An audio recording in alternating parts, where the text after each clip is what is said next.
Hi, I'm Taylor Ward, and you're listening to Halfway Around the Halo. Fires the first. The Angels have no hit.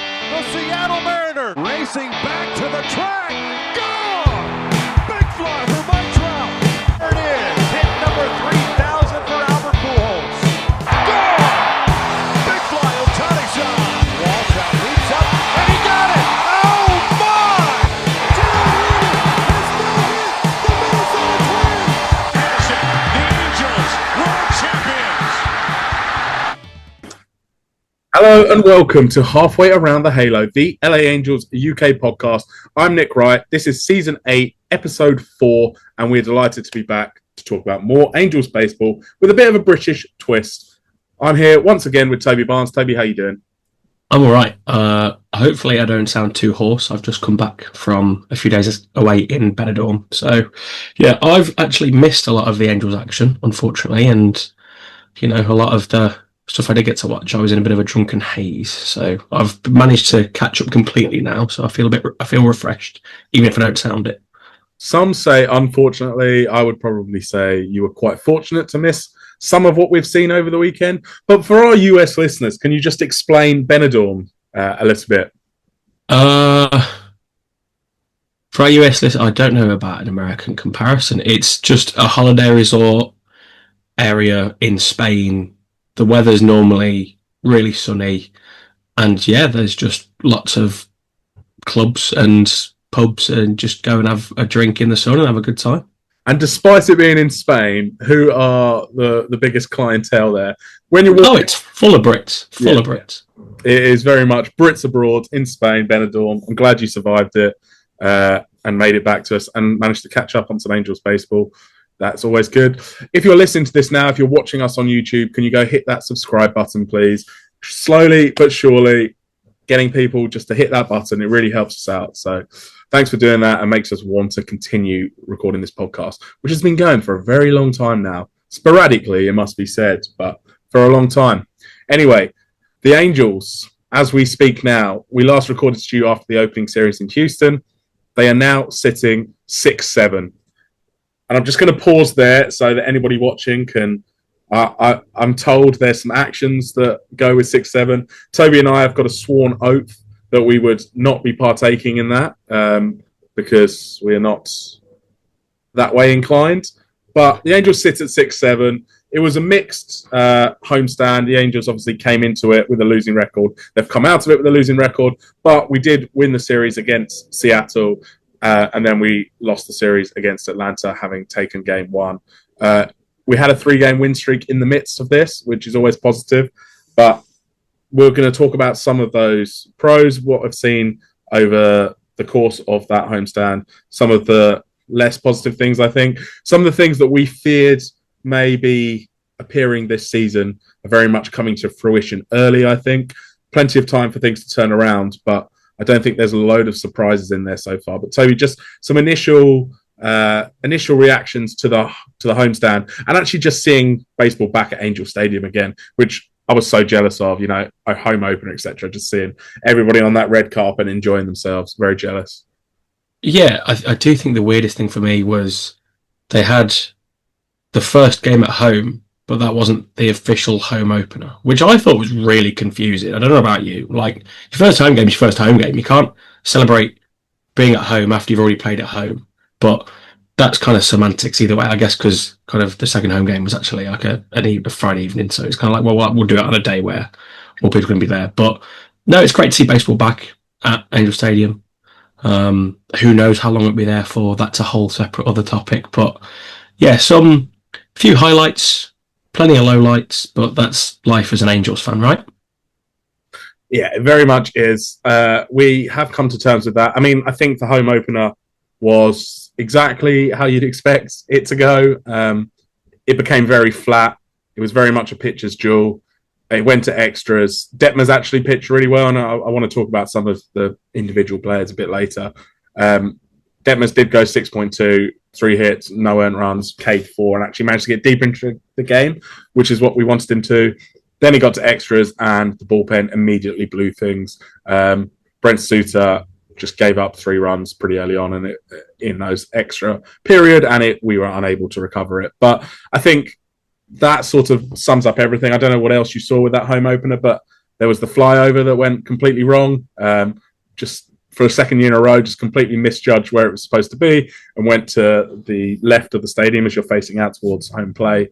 The boos for John Carpino, I think that summed up kind of the lack of awareness, I think, about where the fan base are as well.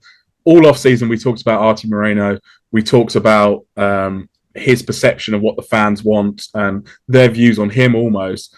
And I think even getting Carpino out there to throw that first pitch and judging by the reactions was totally shocked by the boos and the jeers and the reaction that got from a fan base that is very well informed of how the team is run, who is calling the shots and why we might be in the predicament we are in. But I think that was sort of just a really interesting bit to know and just more evidence that Angels ownership are not in the same place as the fan base are in terms of perception. Thoughts on that? Yeah, it just shows how out of touch they are. Kind of expecting everything to be all happy and rosy. Angels base was back. Let's kind of bring out one of the leading figures in the organisation.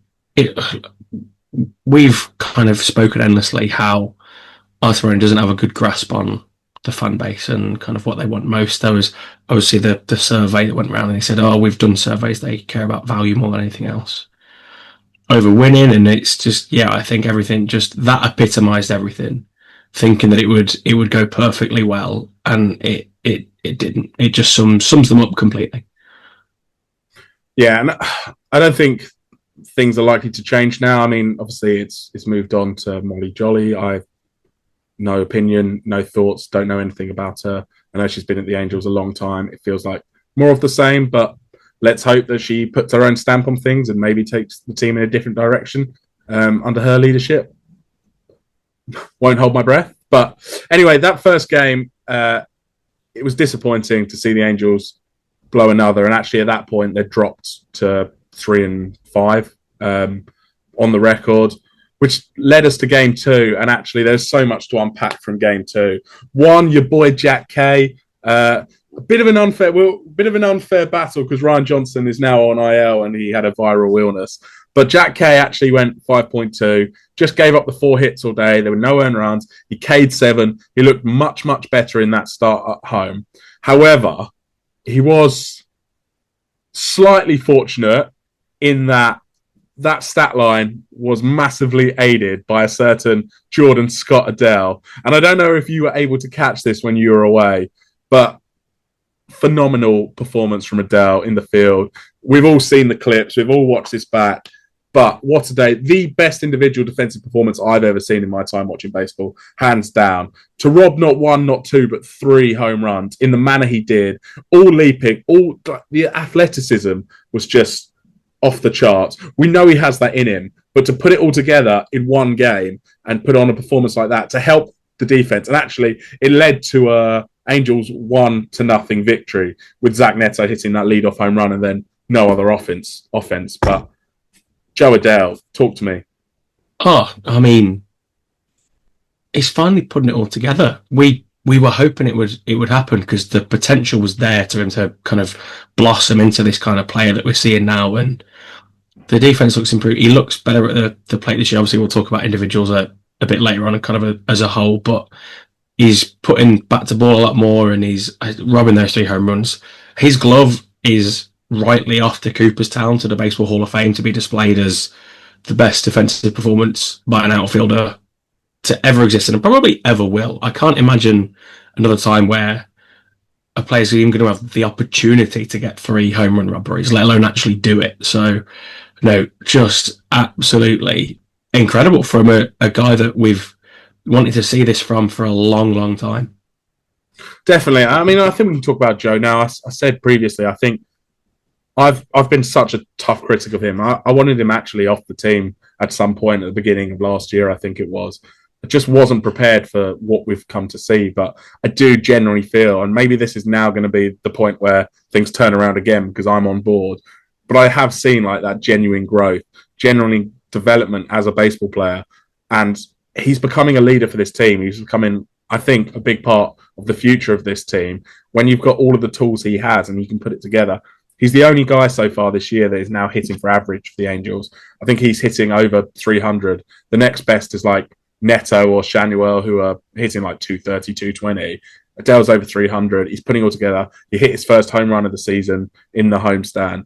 I just think he's actually, maybe the pressure's off a bit. He's been hitting sixth in the order. Maybe hitting him there, pressure's off a bit. He's able to do his thing, putting it together in the defensive side of the ball as well. Really, really promising for the Angels, who have actually lacked this sort of talent within the 1 to 9 for quite a while. And I think if he can continue to put this together, we have to build around him as opposed to him being one of these supplementary pieces now. Yeah, I mean, he has very much kind of grown into his role as well, because it's kind of, like you say, it's a little bit different, hitting a little bit lower down in the lineup. And unfortunately, he's not really had much chance to bat many guys in because there's not been a lot of support further up the order. But no, he's hopefully this is where he becomes a superstar that we all kind of hoped he would, and having taken the taking the torch from Mike Trout, I guess, essentially that's what we all hoped as he came up. It's been a long time coming. He's been playing in the majors now for a long, long time, and it's only in the last kind of 18 months or so that he's actually shown that he has the capabilities of being at least league average. So long may it continue. But I think he's also a real thing to point to on how development is in Major League Baseball and how long it can take, and how it's not linear, and how some players develop a lot quicker than others, and how we have such high expectations of players to come up and instantly perform. And actually, the reality is this game is so difficult. It's probably the most difficult thing to do in the world of sport, is to hit a baseball.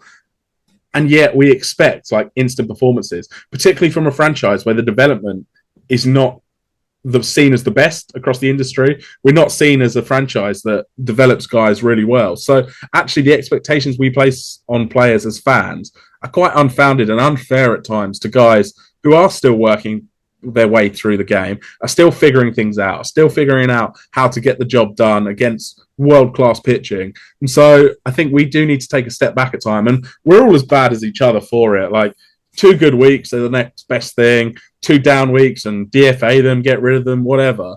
We are bad. We're fans. We're emotional. We care about the team winning at the time. But we do need to have that level of like self-awareness that actually these guys are going to need some time to mature, are going to need some time to really realise their potential. And I think Adell is a prime example of that, particularly as we know where we drafted him and the talent he had coming out, and just the pure athleticism and everything that Joe brings to the game. So, yeah, just a shout out to myself more than anything, that we do need a bit more patience with some of these guys, and you do need to give them all the opportunities in the world to show that they can become the best versions of themselves. Well, when you are above average, if you get hits 3 out of every 10 plate appearances you have, that tells you how hard the sport is. So to then, like you say, have those expectations, I think it's just because we see the promise and the potential there, and we don't see the consistency. And to try and put it all together is something that, when you see in little spots, you just want more of it. So we do become impatient and expect the results. And yeah, if we take a step back and realise that it does take time, and every individual is different, and some players grasp it quicker than others, but when it does, that's what matters most. And if only they'd all put them together at the same time, the Angels may have had a winning season in the last however many years. But it's all, hopefully, it's all good for at least Mr. Young Adell. And yeah, the strategy, obviously we all saw the Mariners' strategy was don't hit to Joseph Adell, and I was unsure who that was, but sure, can you enlighten anybody on who Joseph Adell is? Never heard of him, unfortunately. No, I know Jordan Adell, I don't know Joseph Adell. Maybe the Mariners need to do their scouting a bit better, and maybe that's why they thought they were hitting it to Joseph Adell rather than Jordan Adell. Might have a better chance of winning if they scout properly. Which takes us to Game 3. As I said earlier, Ryan Johnson was struck down with illness, which meant that George Klassen came up and started his first game. And he was effectively as wild as anticipated. He showed some really good stuff. He only went 2.2. He did manage to K 4 guys in that time, but he also walked 5. I think it was a very Jekyll and Hyde performance, i.e. we were able to see the promise. We were able to see why he has the ability to stick at the major league level in the future. We're also able to see why the command just isn't there and why he isn't a major leaguer as we speak. He's still on the roster. Looks like maybe he'll get another shot at starting. Maybe the nerves will have calmed down a little bit and he'll show a bit more, because actually things had improved in the minors last year and to start this year. But we ended up, crazy game that. We end up winning 8-7. It goes back and forth. Shout out to Adam Frazier, who had a really, really good game as the Halos with 3 hits, scored the winning run. I will say Brent Suter, once again, cost us runs. I'm just not a fan. You know, there's just some players you're just not fans of, and some people, like, as I said earlier, you've got to give them more time, like this and that. He actually came back after giving up the runs and gave us a couple of good innings, but he's just someone that I can't get on board with. Anyway, Zephyr John looked really, really good before he got hit with a comebacker. So he got hit, and then actually he dropped off a little bit, which is why Suter came in and gave up the runs, which were tagged to him. But a good game to win, a great series to win, 8-7, very different to some of the Angels. More like the Houston series than the rest of what we've seen from the Angels. But to win that series against Seattle, you've got to be happy, haven't you? Winning early 2 series now against divisional rivals. We've tied one of them 2-2, and now we've won 1-2-1. That's promising, right? Yeah, I mean, the division doesn't look great this year, does it? Not currently. The AL West that kind of potentially could have been a division of strength. The Rangers hoping to rediscover their form. The Mariners, with their rotation, always look dangerous. And the Astros are the Astros. They might put out kind of what you'd think is a terrible lineup, but they somehow still managed to get themselves a positive record. But it does look like it could be wide open, so there is potential there for the Rangers to capitalise. But opening the season, taking advantage of their poorer starts, the Angels haven't started great. It's like not kind of beat around the bush, and that's not great, but to at least match their division rivals or better them is kind of, you can't want and hope for better than that. No. The other thing to note from that series is Mike Trout being hit twice. Firstly, Brian Wu throwing up and in at him, then he hit him on the shoulder blade. Not great. Trout clearly annoyed about that. We know what it's like with people throwing up and in at him. It's been happening for a long time, and I understand that. But as Mike's point, if you can't throw that pitch and not hit you, you shouldn't be throwing that close in. Anyway, he then gets hit again on the hand. A real scare, swells up instantly. He's out the game. He misses one. What do you make of that? And actually, baseball kind of rallied around Trout. And I've said this on the show before. He's one of the very few players, I think, across the sport that is universally loved, supported, and people want him to do well. And actually, I think I've seen like Tigers fans or Rays fans just annoyed that Trout's being hit and wanting him to have one more like fully healthy season. But what did you make of the Mariners there and actually just the tactic on Trout generally? Yeah, I mean, he does get clowned upon for being part of the Angels and being such a good player, but that's mainly aimed at the rest of the organisation than it is directly at him. I mean, I don't know about you, but anytime a ball gets thrown near Trout's body, I get worried that that's going to be a stint on the IL that ends his season, because we've seen it happen. And yeah, it's worrying. And I know I mentioned it before, but I do think he's not one of the weakest as a low pain tolerance, because I feel like professional athletes always have quite a high pain tolerance, but I feel like he's more conservative with how his body's feeling than most others. I think his kind of tolerance of playing through the pain, obviously I'm sure he deals with it, but playing through it, I don't think he's one who's very keen on doing that. I think that's right. And actually, if we talk about Trout now, we talked about the positives with Joe Adell.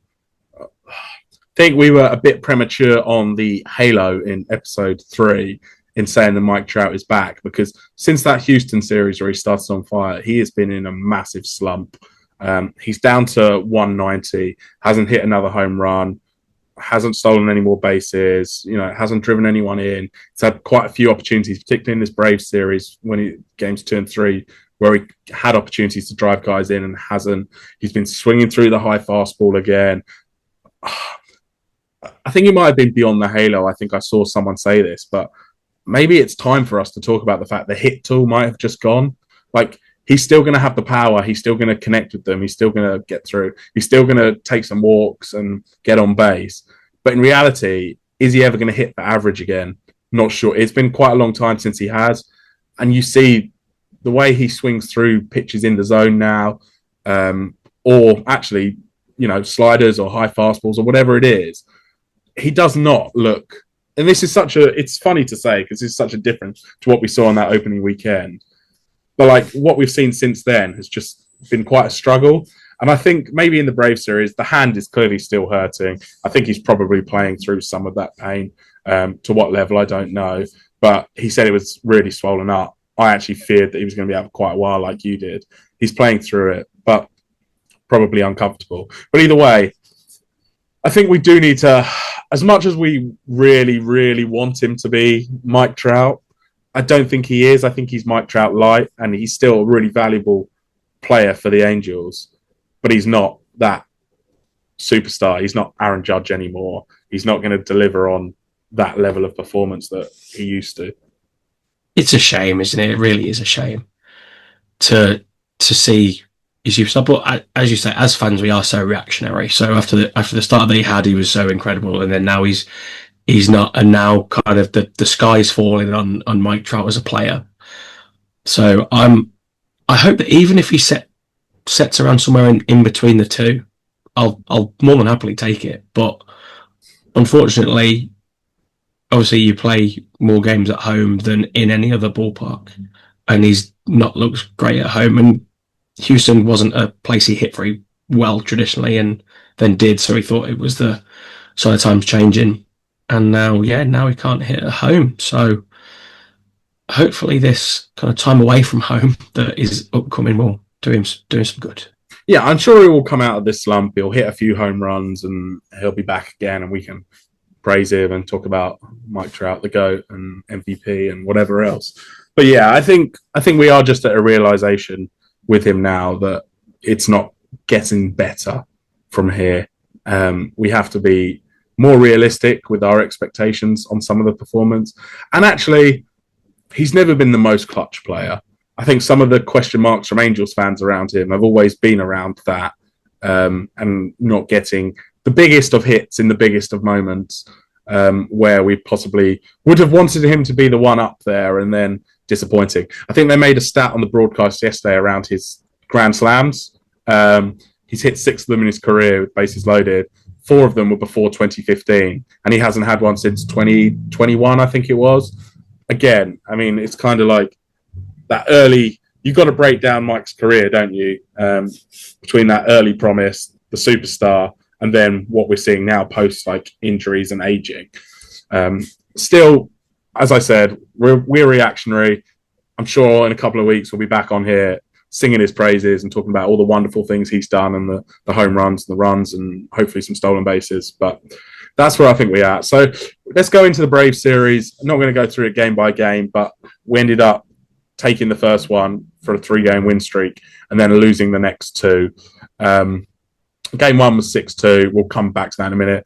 Game 2 was a 7-2 defeat, and last night's was an 8-2 defeat. Let's talk about the positives, because the positives are the ace of the staff, and genuinely, I think now a frontline starter in Major League Baseball, all the stuff, and now it seems like he's getting it right in his head as well. Jose Soriano, he went 8 innings, he gave up a home run in the first, settled down, was phenomenal after that, struck out 10 guys, could have possibly come out for the 9th as well if the game was. If the situation needed it, it didn't. At that time, I think we were winning 6-0 or 6-1. Sorry, but yeah, let's just talk about Soriano. He has had 3 unbelievable starts this year so far. in some tricky places against some tricky teams, and he has just absolutely dominated Houston, Chicago, and now Atlanta. Yeah. What more can be said about the start that he's had? It's been exceptional. I've not seen. Obviously, he added the patches last year where he was amazing, but I don't think he ever put it together for 3 consecutive starts. He'd have kind of 2 good ones, then he'd have an okay one, and then he'd have a couple of good ones, and he might kind of have a blow-up start. And part of me is waiting for the blow-up start to come, or when he's not got everything, and to see how he responds to it. But for how he started this season, I think it's been a joy to watch. It's been one of the few consistent bright spots, even though obviously it comes every 5 days. But yeah, it's just been really, really, really fun to see him go about his business.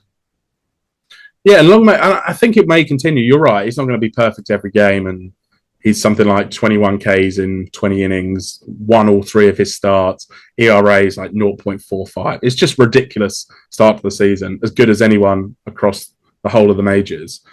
But he's what the Angels have been crying out for. And now what we need is a complementary piece to that. You need a 1-2 punch, effectively. And we were hoping that Detmers might do that. Detmers had a really good start against Seattle. His start now against Atlanta last night, less good. He only managed to go through 4.1. He gave up 5 earned runs. He was a bit unfortunate, I think, with some of the defense, some of the effort, and just a few bloops here and there. But either way, wasn't really on it. And so Detmers can't step up there. Kikuchi's the other one who has looked really poor all season. He's got an ERA of 6.75. He's lost his starts. He's 0 for 2 in his last 2 starts. He did win in Houston, didn't he? But less because of him and more just the bats picking him up. Just really, really struggling, really frustrating. I don't know if he's going to settle down. He's changed his pitch mix again this year. I don't really know why. He's getting away from where he's had success. Hopefully Mike Maddox will work with him again and settle him down, and he'll become that 2 or 3 guy that we need him to be. But at the moment, Soriano's giving us these great starts and we're not able to back it up with the rest of the rotation. What do you make of Detmers and Kikuchi so far, and which one are you more positive about moving forward? Well, obviously we discussed the rest of the rotation last episode, and we both agreed that of the 2, Detmers has more promise to kind of step into that number 2 role, because we've probably seen the best of Kikuchi, and now we've just got to hope for him to be average. And unfortunately, at the minute, he's not. And you look at Detmers, he's had a very much a mixed bag, and so's Jack Hanowitz. But if you're looking at based off your last start, obviously there's the old adage, you're only as good as your last game. Jack Hanowitz was obviously home and rugby aside, kind of didn't give up any earned runs. So as of his last start, he did really well. If he can keep it going, then he might be one to step up into that number 2 role. And this isn't me spewing Jack Hanowitz propaganda that he's going to repay my faith in him and he's going to be the Angels' number 2 starter. Not that at all. Completely unrelated. Honestly, sometimes I do wonder. I think that few days in Benidorm has got to your head, because I'm still not convinced about him as a 4th or 5th starter, let alone stepping up into the 2. But yeah, there's some worries with the rotation. I think Detmers is going to be inconsistent. I think that's just who he is. The stuff's there. He's going to have some really good starts. He's going to have some starts which are less good. Same with Kikuchi. I think, unfortunately, we just don't have the pieces currently to really back up Soriano. Hopefully Bremner becomes that. I think some of the young arms in the Angels system have started the season really well. There's lots of promise there. It's going to take a while, but I think with the drafts that we've had, that there's potential for Angels pitching to be good in a couple of years' time. But right now, we're going to have to take their knocks as and when they come and hope that there's going to be more good than bad. On Jack Hanowitz, I guess we set out terms on, or set out an offer of what we should do between the 2. I think we need to set out some parameters for it. In my view, I think they both need to have made 10 starts to qualify for this. So if we're saying they both have made 10 Major League starts, and then how are we deciding who does better? Is it purely on ERA? Is it on wins? Is it are we going to have to put a poll out there to decide who had a better season between the two? I'm happy to do that. Yeah, so for those that are unaware and those that don't know, Nick and I made a bet about who would be the better starter between Kahanowitz and Ryan Johnson. And are we doing the new trend of the Paddy Power Bet 365 super sub that the guy replacing him in the rotation? Does he take his spot? So does George Klassen take Ryan Johnson's spot, or is Ryan Johnson just Ryan Johnson? It's just Ryan Johnson. I'm not taking on. Not taking the super sub as well. No chance. So I think minimum 10 starts is. I think that's a good place to kind of set the minimum line, and I think win loss record has to be one factor, and not how about 2 out of 3 in terms of win loss, ERA, and strikeouts 2 out of 3. I just think we put a poll. The people can decide. We'll let them decide, and I'll try and rig it so that I win. One of those retweet for Kahanowitz, like for Johnson, so everyone likes to tweet more than they repost it. Good shout, that. I'll keep that one in the bank for when I need it. And I think we've decided whoever wins that, the loser will do a 999 style challenge. We'll have to set what it actually looks like, but I think one of us will take that on from our homes to. I think we do it. We try and get to Passyunk and do it kind of so we can both be there together, and then watching and have live reacting to the other guy doing his 9x9x9. I know we can be there to kind of support the other person and see if we can get down somewhere to watch it together. Might have to set up a GoFundMe for that one. with Passyunk prices. Or just somewhere else to watch the baseball. I don't get to low places in Birmingham. It's a nice up there. Lovely spot. Yeah. Well, let us know. We'll try and track this as the season goes. If someone wants to sponsor it, then we're more than happy to get someone involved to try and sponsor it for us. Exactly. Going back to the Atlanta series, then. So games 2 and 3, really, really frustrating, to be honest. Few moments to shout out there. We'll talk about it in a second.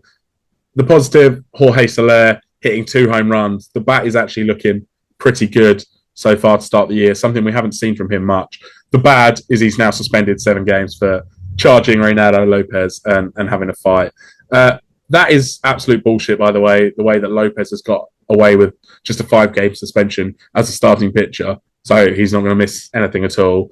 I don't know if we've had word yet on Soler's appeal. I haven't seen any word on that. I'm hoping if they've taken 2 games off Lopez, they should do the same for Soler. I think it was a pretty equal instigation. Lopez staring at him, he's thrown it, he's hit him. He then hits him with a baseball, which was pretty scummy, wasn't it?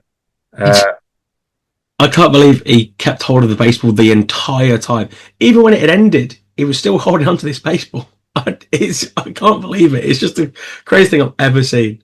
Yeah, it was. It was nice to see some fight from the Angels, literally, but at the same time, it's not helpful losing Soler's bat at this time when he's one of the few that haven't been struggling.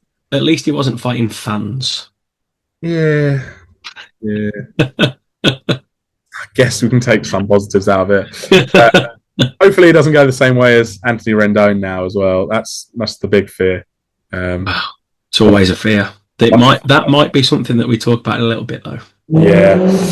Other frustrations, I think Zach Neto's had a bad couple of days, a lot of strikeouts. Mike Trout also, I think game 2, between the pair of them, they had 6 strikeouts. I know Neto, again, had a really poor night at the plate last night. He actually airmailed a throw to first as well, which was unlike him, but a throwing error as well as poor performance. I don't need to get too down about Zach. It will be ups and downs. I'm not too worried about it. But when those two aren't performing, then you're concerned. And I think that was the big one last night. We went down too early, came back. We got 2 runs the second, but we were bases loaded, nobody out. We then took a walk. Hoppy had a really good at bat, took a walk, got in a run. Using the ABS as well perfectly, Logan O'Hoppy. We knew we had it in him. We found his skill. His skill is ABS, and that's about it. But at least he's got something he's bringing to the table at the moment. I'm not sure that's tracked on any real counting stats, although I do know that challenges are being monitored. But then you go Perazza, who had one good series and then has fallen away a bit. But still, one out. Who have you got coming up? Zach Neto and Mike Trout, and neither of them can get the job done. And it's deeply frustrating to be in the situation we were in. That should have gone from a 2-0 game after Soler hit the solo shot by Hoppy to 2-2. It should have been a 4-2, a 5-2. And then it's a completely different game for the Angels. But instead, they can't get those runs in. Detmers instantly gives up the shot to Matt Olson. They go down 4-2. After a guy getting on base, he was 2 strikes and Detmers hit him. It was just a really, really frustrating day's play in the UK friendly game, which once again we're starting to lose. Adell was good; he went 3 for 4, but just a really tough couple of days, I think, from the Angels' big players. Yeah, you look at it, and obviously you mentioned Mike Trout's clutch previously, but he's not one that you want to have up in those situations from an Angels fan perspective, especially when it's a tight game. And I believed in Neto, but he very much looks in his own head at the minute. I think all the strikeouts plus then the error, I think he's just in his own head a little bit because it's not happening for him at the plate, and looks like he's too late or he's too early, and he just can't piece anything together. So hopefully he does pick that up. But yeah, frustrating, I think, is the best word for yesterday's game, especially purely because there were so many opportunities and so many of the Braves' runs came with 2 outs. And we said this about Detmers. It might have been when he was either last a starter or when he had his little struggles last year. It was when he had the 2 outs or 2 strikes and 2 outs that he would then fall apart for absolutely no reason. And if he's gone back to being like that, then I am worried about him. Yeah, me too. And it's just the Angels' approach. We talked it up again after Houston. It seemed different. It's not. There's a lot of guys in this lineup struggling, and that leads us to 2 guys. And who's going to be the first one to be DFA'd? And actually, there's some halos and hell no's coming. I don't know if you've touched on these 2 in that, but Josh Lowe and Yohan Moncada, they are just black holes in this lineup, both on the defensive side for Moncada, who just looks lazy, just doesn't want to be there. He cannot hit anything at the moment. Josh Lowe, again, he's had one big moment, which is the 3-run home run. Aside from that, he has been stinking the place up. How much longer can we keep these 2 in there? I think what you can say about Moncada is there are a couple of guys in the minors that can come in. So you got Grissom, who's on a rehab assignment, who's probably going to come back. We've obviously got Christian Moore, who's been playing a lot of third base. Is it time to give one of those guys the opportunity there? Should we start playing Adam Frazier a bit more, perhaps, who actually in his limited at-bats has looked fairly good? And then Josh Lowe, what do you do with him if he's just not hitting at all? It's so... It's to the point now where it's not even frustrating. You're just expecting it to just be a wasted at bat, or if the ball comes near them. I mean, Lowe's had, and Michael, they've had their kind of couple of good highlight plays defensively, but on the whole, it's not looked great from either of them. I mean, Josh Lowe chucked one off his glove yesterday. That sticks to mind. But yeah, offensively, they are just, both of them batting below 100 is just unforgivable. You can't, one player in a lineup, if they make up for it with incredible defense, it's early in the year, you can kind of go, okay, they'll pick it up. But when you've got 2 out of your kind of 8 regulars, because kind of there's been one swapping every now and again, it's terrible.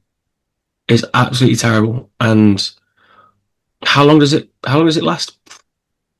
Can't be much longer than a couple of weeks before somebody gets another chance to do it regularly, because we can't be seeing this and expecting it to be okay, or expecting it to change when it's not changed in the first kind of 13 games of a season.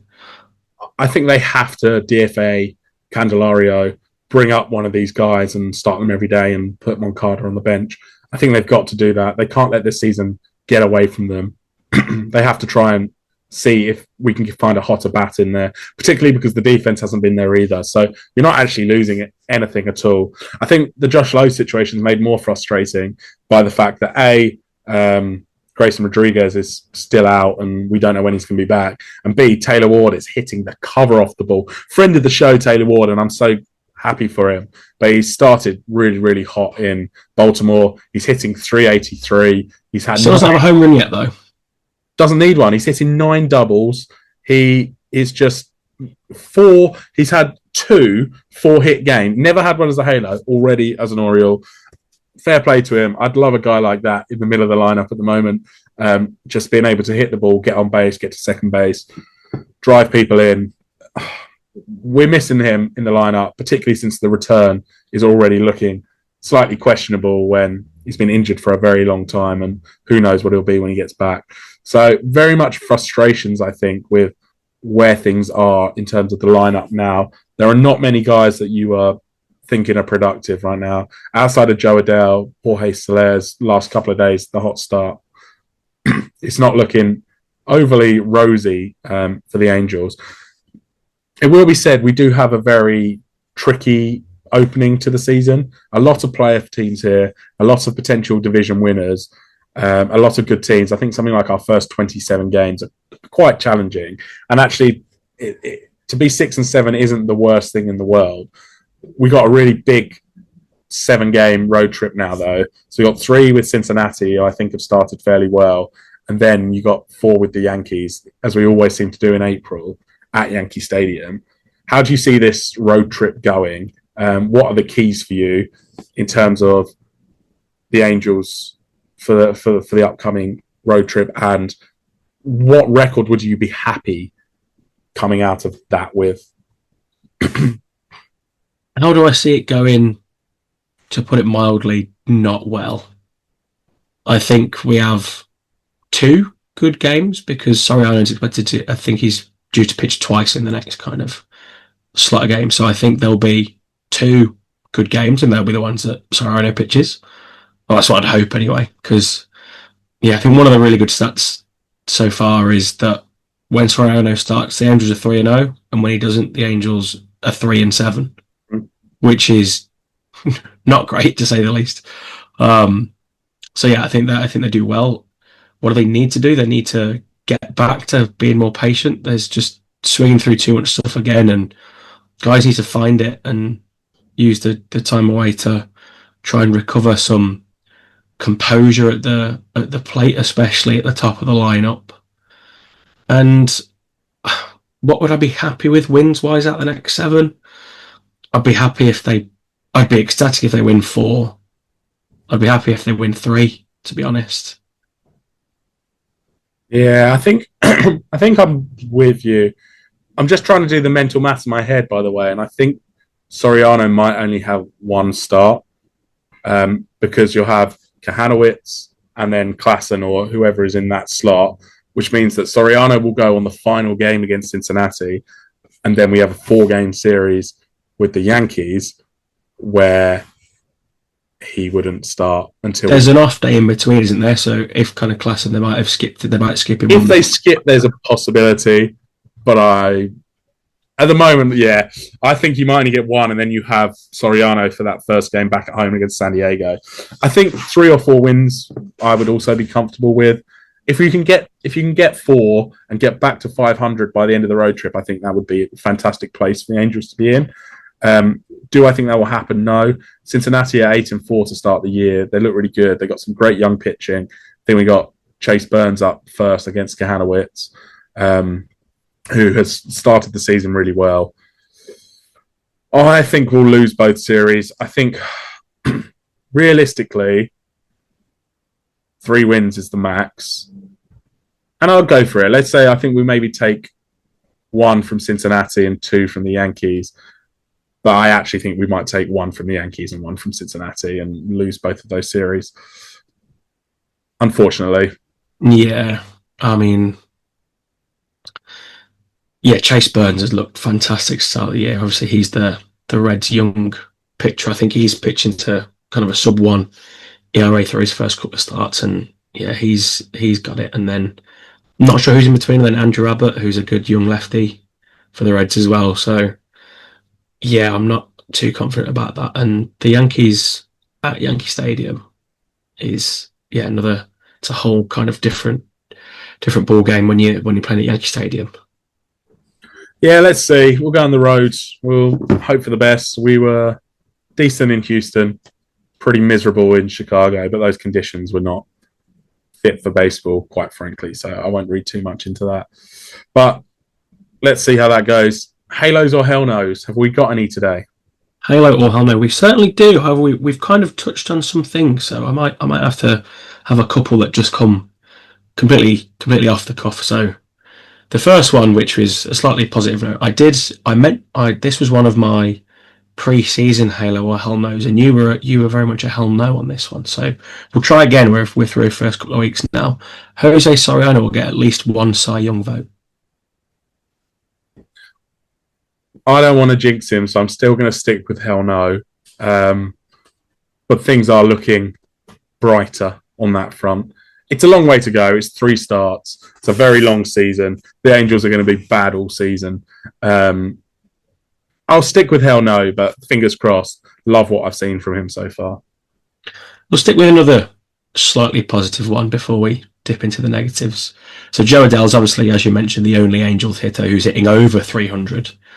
But he only has one extra base hit, which is the home run he hit. He only has one barrel, and last year he was one of the league leaders in kind of barrel percentage. Yeah, only has one to start the season. So, Halo Hondo, Joe Adell will find some power soon. Halo. The one thing I've never had any doubt about is Joe Adell's power.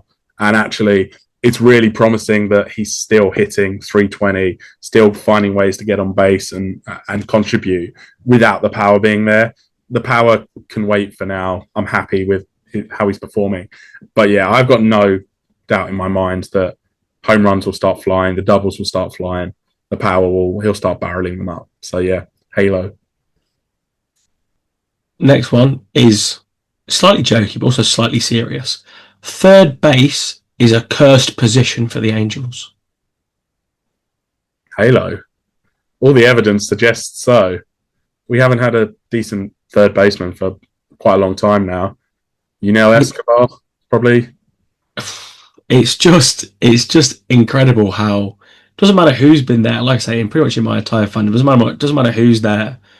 There's no consistent output from it.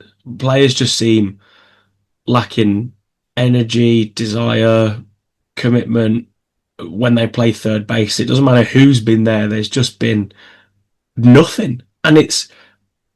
I don't think it can be explained either, because Anthony Rendon had always kind of said baseball's like a job, but from being so key to the Nationals winning a World Series to then what he ended up with the Angels, and Moncada being so kind of full of promise and energy when he was a White Sox to then being here. And then all the guys in between the two. Yeah, and none of them been able to stick. Yeah, third base, I think, is well and truly cursed. Fully agree. Yeah, Halo for me. Yeah. The next one was going to be Josh Lowe gets DFA'd before the end of April. I think he has options. Josh Lowe has options. Okay, well, Josh Lowe isn't on the major league club by the end of April then. Yeah, I think there's a potential Halo there if they can send him down. Who they bring up in his place, I'm skeptical on, but they do have some vets down there, don't they? Yeah, you'd probably look at somebody like Matthew Lugo or somebody. He just got sent down to AA over the weekend. But maybe like Chris Taylor or someone. I know there's some vets down at Salt Lake that they could give Josh Lowe a go to. I'm not 100% on the options thing, but I'm fairly sure he does. Okay, well, yeah, potential Halo there, and then you're just going to have to find somebody off the scrap heap as the Angels normally do to try and fill in and hope that they can find lightning in a bottle, which I don't think they've been able to do with any random veteran pickup that they've had. Another note on that, though, I know you mentioned Suter earlier, and it made me thinking, watching him pitch reminds me very much of Brock Burke, because he's got the big sweeping left arm and you can hear the grunts every time. It just reminds me so much of it, and I'm like, that's an arm that I don't want to be reminded of. And then Burke was much better, though. Yeah, at times, That's the power. yeah. And then was that if I did 3 or 4? I think that's 4. Right, last one. George Classen will stick around in the rotation. Hell no. He's not ready. I think his first start showed that. Looks like he might get another start, so let's see. But I think he's going to be back down fairly soon. I mean, I'm hoping, obviously, Grayson Rodriguez gets himself ready and can be there to take his spot very soon. I think so. I was catching up, and obviously, like I was catching up on the edges news that I'll have missed. And Rodriguez still hasn't thrown a bullpen yet, so he's still a few weeks away. So we're not going to see him before May, I don't think, at this point. Ben Joyce might come back before Grayson Rodriguez at this point. Well, it sounds like Kirby Yates as well should be back. He's almost back, yeah. He's been throwing, I think he said that he threw 26 pitches and he'd not done any leg work, so his legs felt a bit unsteady under him afterwards and a bit tired. But, he's almost 40 years old, so he can't expect to recover as quickly as he used to. But, yeah, hopefully he'll be there. One bright spot we haven't mentioned, though, Jordan Romano. Yeah, Romano's been really promising in the closer role. He's, other than the one that Adell robbed over the wall, he's really been quite comfortable in that spot. It looks like he's back to maybe not his best, but somewhat towards that, and I think he's made the job his own for now. I think it'll be nice when he comes back, when Yates comes back and Joyce comes back, when we'll have some options, and hopefully that will give the rest of the pen a bit of a break, because that's the thing I wanted to say earlier. I'm worried about how much we're taxing those good arms already this year. They're in a lot of games, like Backman, Zephyr, like guys that I think, Silseth, guys that I think are really good bullpen pieces for us this season, but they're being overused already, and that will come back to bite us. Yeah, and obviously, one of my favourite expressions, the deck chairs on the Titanic are being shuffled. One of the arms, Lou Casey, already gone. He didn't even want to come back to the club. He got outrighted and he chose to become a free agent instead. He didn't even want to stick around in the organisation. That's after he did 6-7 on opening day as well. Yeah, so he's he had the vision to see the record. So yeah, he's the first Angels casualty out of the bullpen. So we'll see how many there are before many more, I think. Yeah, like I say, plenty more deck chairs going to be shuffled. Exactly. And on that note, let's leave it there. We are back on Friday night, Apple TV. Wayne's going to be there at Cincinnati for the weekend series. Let's hope the Angels can get back to 500 and beyond. Love to win all 7 games. That'd be really nice, but take 4 right now. But anyway, let's see how that goes. I will catch you soon. Thank you for listening, everybody. Really appreciate it. As I said earlier, go hit subscribe if you haven't already. And go Halos. Go Halos.